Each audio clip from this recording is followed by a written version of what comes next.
Welcome to this seminar in personal leadership development. And this is in the business coaching program.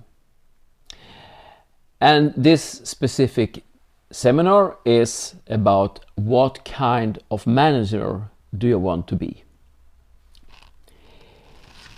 In the Great Commandment, we read about that we should love our neighbor as ourselves. And the question is, what does this mean to you as a leader? What does it mean between you as a leader and your relationship to your employees? That's an important question.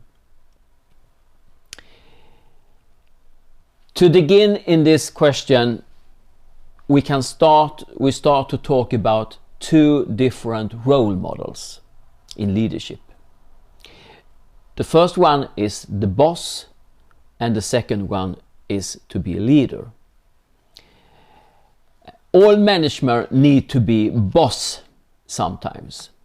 There's always situations where you need to say exactly what to do, when it should be ready, and how it should be done. That's very natural, and probably you are already a boss today. As soon as you have employees, you have the role of to be a boss. Your employees see you normally also as a boss. And that's very, very important to realize that it is like that. But we can also talk about a role as a leader. Somebody who leads people towards a goal. And somebody who helps the employees to grow and to think and to do different things without any detailed instructions.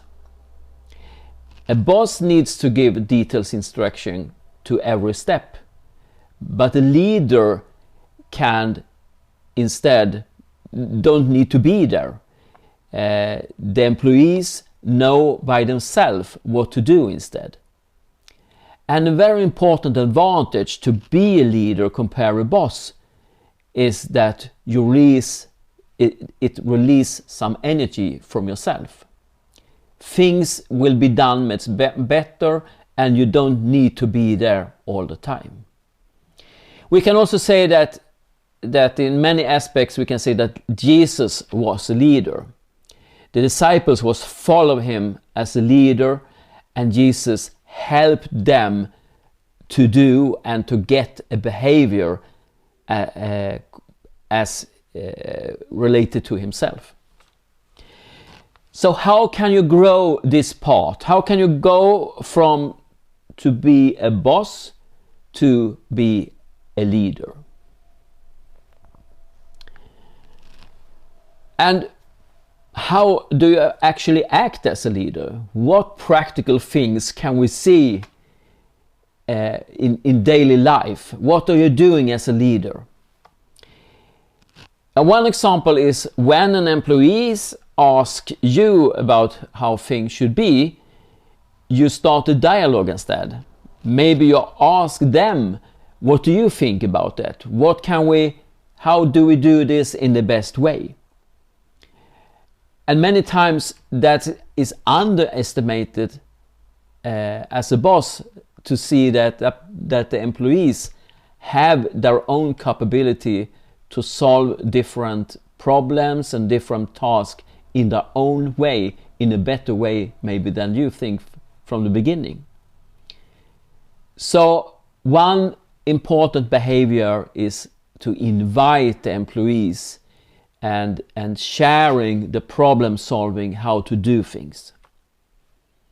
Another thing is to give specific positive feedback, quite often, to help themselves to see what they are doing in a good way. And the third area to open up for an open discussion, an open dialogue, that they can feel that they can convey their feelings and thoughts openly. That creates an open scene for new ideas and responsibility.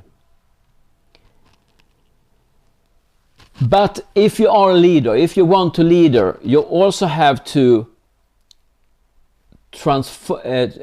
communicate values and goals. So that is something you have to do regularly. You have to talk about the values and the goals, because that is your responsibility. This is where to be in a certain time, in a certain day, but not maybe exactly instruct how to get there in every single step. Another area is the working environment, the physical and the social situation.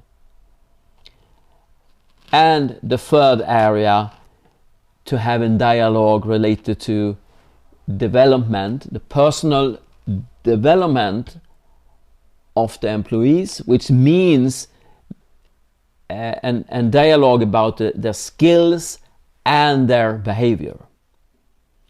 So it's always important as a good leader to evaluate your employees, to evaluate your staff in an open dialogue.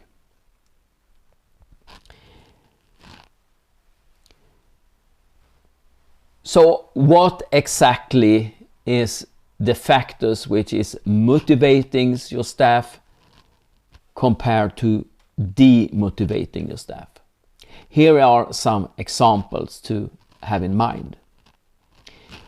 What is motivating is positive feedback from others, good relationship at the workplace, to be proud of the results, to learning and understanding things, use the skills and creativity, persons as a good examples, and to be champions. And what is then example of demotivators? Yeah, for example, unfair leadership, conflicts and intrigues, punishments, bad working conditions, unsafe employment, and low wages in relation to others.